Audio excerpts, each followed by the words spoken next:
আমাদের মাননীয় সহসভাপতি বিমল কান্তি চাকমা মহোদয়, আমাদের সাধারণ সম্পাদক বিপিন দেব বর্মা এবং সম্পাদক ভূমিকানন্দ রিয়া, আপনারা যারা আমাদের আহ্বানে সাড়া দিয়ে এসেছেন সবাইকে শুভ সন্ধ্যা। পূর্ণ একটা বিষয় নিয়ে আপনাদের এখানে আমরা আসার জন্য আহ্বান করেছিলাম। সেটা হচ্ছে, আপনারা জানেন যে আমাদের TTAADC-তে 2021 সালে তিপ্রাসা, হানসা ইত্যাদির কথা বলে স্বচ্ছ প্রশাসনের নামে ক্ষমতায় এসেছিলেন এবং এই দলটা এবারও আবার জয়লাভ করেছে। জনগণ তাদের পক্ষে রায় দিয়েছে, ঠিক আছে। এবং তিপ্রাসারা বিশেষ করে আশা নিয়ে তাদেরকে আবার হয়তোবা দ্বিতীয়বার ক্ষমতায় বসিয়েছেন। কিন্তু শপথ গ্রহণ কাল আমরা জানি, তার আগে আমরা দেখলাম যে তিপ্রাসারা যে সমস্ত প্রত্যাশা রেখেছিল, তাদের কাছ থেকে আশা রেখেছিল, সেই আশাই আশাহত হলো। রিসেন্টলি, বিশেষ করে গত 10 তারিখ মার্চ মাসে আমরা একটা 120 জনের অবৈধভাবে নিয়োগের আমরা প্রক্রিয়া দেখলাম সোশ্যাল মিডিয়াতে। এই নিয়ে তাদেরই সমর্থক অনেক বেকার যুবক যুবতী, সাধারণ নাগরিক বিভিন্নভাবে মতামত ব্যক্ত করেছে। আমাদের পার্টির নজরেও এসছে। তার জন্য আজকে আমরা বিজেপি প্রদেশের তরফ থেকে আজকে আমাদের বক্তব্য তুলে ধরার জন্য আমরা এখানে সমবেত হয়েছি।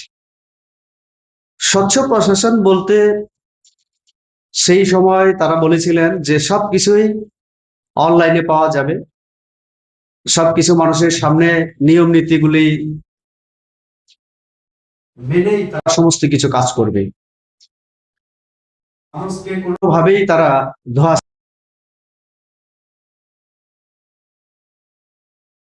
জন গ্রুপ সি, গ্রুপ ডি যে নিয়োগ আমরা দেখলাম, সেটা সম্পূর্ণভাবে ইলেকশন চলাকালীন সময় সেটা করা হয়েছে। এবং কোনো কোনো অফারে আমরা দেখেছি যে আগামী 12 তারিখ যাতে জয়েনিং করে, কেউ কেউ আবার জয়েনিং করেছেন ইতিমধ্যেই। আমাদের কাছে খবর, সবটা আপনারা যাচাই করলে দেখবেন। তো আমাদের কথা হচ্ছে, একটা নিয়োগ প্রক্রিয়া যখন হয়, বিজ্ঞাপন দিতে হয়।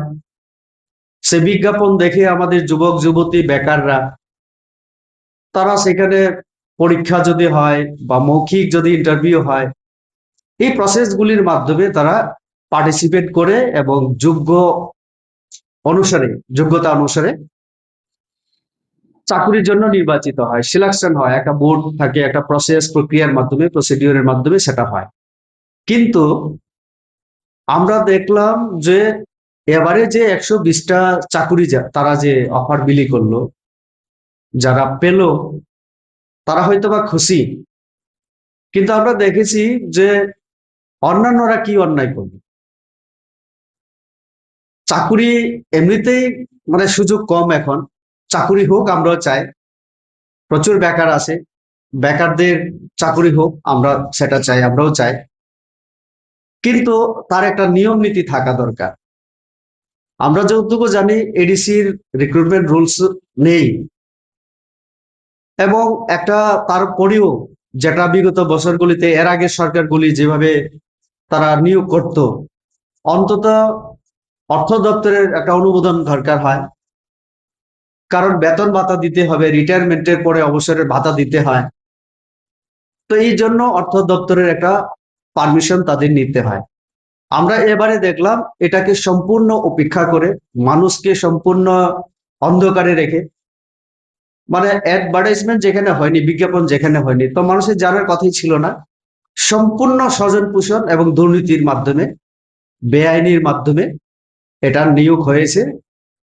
আমরা ইতিমধ্যে সোশ্যাল মিডিয়াতে দেখেছি, আমাদের প্রদ্যোৎ বাবু ওনার মতামত ব্যক্ত করেছেন, আরো অনেকেই করেছেন তার মানে এটাই প্রমাণ করে যে এই যে নিয়োগটা এটা বেআইনি ভাবে হয়েছে, এবং এই যে চাকরি দেওয়া হলো এটা দুর্নীতির। যে সাবজেক্টিভ এবং জেডিও পরীক্ষা হয়েছিল অনেক আগে, এবং অনেক জায়গায় বেকাররা আমার কাছেও এসেছিল।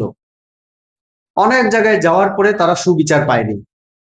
পরীক্ষা প্রশ্নপত্র ফাঁস হয়ে যাওয়া, এটা আজকের ঘটনা না, এই প্রথম না, বিগত 5 বছর এবং এখনো চলছে সেটা। তো তাহলে একটা কথা পরিষ্কার যে আমরা যে অভিযোগগুলি করছিলাম যে সেখানে যেমন নিয়ম নীতির ক্ষেত্রে দুর্নীতি, আর্থিক ক্ষেত্রেও দুর্নীতি, এটা আজকে প্রমাণিত হলো যে আমরা যে অভিযোগ এতদিন করছিলাম সেটাই সঠিক। তো তার জন্য আজকে আমরা মাননীয় গভর্নর আমাদের রাজ্যের, ওনার সঙ্গে আমাদের প্রতিনিধি আমরা দেখা করে এসেছি। ওনার কাছে আমরা এই ব্যাপারগুলো তুলে ধরেছি। আরো বিভিন্ন বিষয়গুলি ওনার সঙ্গে আলোচনা হয়েছে। উনি আমাদের আশ্বস্ত করেছেন যে উনি খবর নিয়ে দেখবেন, কোথায় কি হয়েছে আলোচনা করবেন। তো এই বিষয়গুলি আপনাদের সঙ্গে শেয়ার করার মাধ্যমে আমরা চাই আমাদের রাজ্যবাসী, বিশেষ করে বেকার যারা যুবক যুবতী, তাদের জন্য এডিসি প্রশাসন ব্যবস্থা নিক, এবং এটা যদি বেআইনি ভাবে অনিয়ম, এখানে যদি দুর্নীতির মাধ্যমে হয়ে থাকে, কারা দোষী, এবং ইলেকশন চলাকালীন ডেপুটি সিইও কে দিয়ে সই করিয়ে যেটা হয়েছে, এখানে কারা জড়িত সেটা তদন্ত হোক আমরা চাইছি, এবং দোষী যারা তাদের যেন আইনের ব্যবস্থা নেওয়া হয় এই দাবি আমরা রাখছি। তো কাজে একদিকে নির্বাচনের পরে আমরা দেখছি যে ত্রিপুরা রাজ্যে, বিশেষ করে খোয়াই, আগরতলা, পশ্চিম ত্রিপুরা এবং খোয়াই জেলায়, সিপাহীজলা ডিস্ট্রিক্ট, আরো কয়েকটা জায়গায় তারা অগণতান্ত্রিক ভাবে, অগণতান্ত্রিক কেন আমি বলছি, গণতন্ত্রে মানুষের রায় আমরা মাথা পেতে নিয়েছি। গণতন্ত্রে মানুষ যার পক্ষে রায় দেবে সেই জয়লাভ করবে। 5 বছর পরে আবার জনগণের কাছে যেতে হবে। কিন্তু বিজেপি করার অপরাধে তার ঘর ভাঙা হয়, আগুন জ্বালানো হয়, মহিলাকে নগ্ন করা হয়, বিবস্ত্র করা হয়। এটা কোন দেশে মানে রাজনীতি, বা কোন ধরনের ত্রিপ্রাসা আমাদের এটা? ত্রিপ্রাসা নীতি আমি বুঝলাম না, থানসা।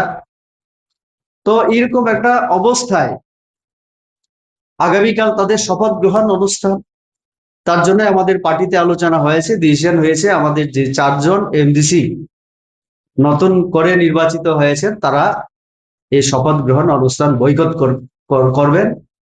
আমরা পরবর্তীকালে আপনাদের জানিয়ে দেব যে কখন তারা শপথ গ্রহণ করবেন। করে ওনার নজরে দিলাম, কারণ আমাদের মাননীয় গভর্নর এডিসির উপরে ওনার একটা অধিকার আছে। উনি চাইলে তার তদন্ত, তার যে কোনো ব্যবস্থা, পদক্ষেপ তিনি গ্রহণ করতে পারেন। অন্যদিকে আপনার যে বক্তব্য রাজ্য সরকার বা অন্যান্য ক্ষেত্রে, সেটা তো আমরা দেখেছি আমাদের সরকার আসার পরে অন্তত আমি বলতে পারি যে 20,000, 21-22,000 যাই আমরা চাকরি দিয়েছি, সেটা এখনো এটা নিয়ে চ্যালেঞ্জ কেউ করতে পারেনি, কারণ আমরা স্বচ্ছতা বজায় রেখেই আমরা সেটা করে যাচ্ছি। অন্তত রাজ্য সরকারের বিরুদ্ধে আমাদের সরকার 18-র পর থেকে এই অভিযোগ আমরা দেখি না। বামফ্রন্ট সরকারের সময় আমরা দেখেছি 10,423, 323, এই যে ব্যাপারটা আরো অনেক ক্ষেত্রে আমরা দেখেছি। হাইকোর্টে বিভিন্ন জায়গায় কেস হয়েছে, হেরেছে রাজ্য সরকার।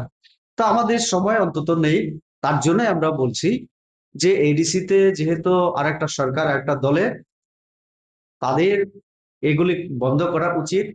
কারণ অনেক শিক্ষিত ছেলে মেয়ে বেকার আছে, সবাইকে চাকরি দেওয়া সম্ভব না।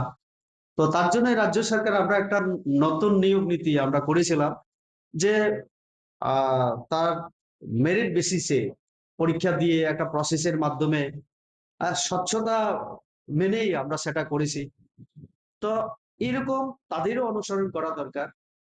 যার প্রতিভা আছে, পরীক্ষা দিয়ে ইন্টারভিউ দিয়ে এসে পাক, চাকুরি হোক আমরা চাইছি, কিন্তু এটা যেন নিয়ম নীতির মাধ্যমে হয়, আইনের মাধ্যমে হয়, বেআইনি ভাবে না হয়, স্বজন পোষণ না হয়, আর বিভিন্ন লেনদেনের माध्यमे। जनाब, आप लोग पहले से जो बोल रहे थे कि वहाँ जो गवर्नमेंट चल रहा है एडीसी में वो करप्ट है, और इसी मुद्दे को लेके आप कल जो शपथ ग्रहण अनुष्ठान है वो आप लोग बॉयकॉट कर रहे हैं। ये भी एक मुद्दा है। और देखिए, करप्शन, ये जो नौकरी दिया है ये भी इलीगली हुआ। इसमें बहुत कुछ हो सकता है, ये भी करप्शन का एक हिस्सा ही है। और ये एक मुद्दा है। और एक है जो निर्वाचन के बाद ये लोग जिस तरह से अटैक किया बीजेपी कार्यकर्ताओं के ऊपर, पब्लिक के ऊपर, इसके प्रतिवाद में भी, अगेंस्ट में, हम लोग ये शपथ ग्रहण जो सेरेमनी है ये हम लोग बहिष्कृत कर रहे हैं।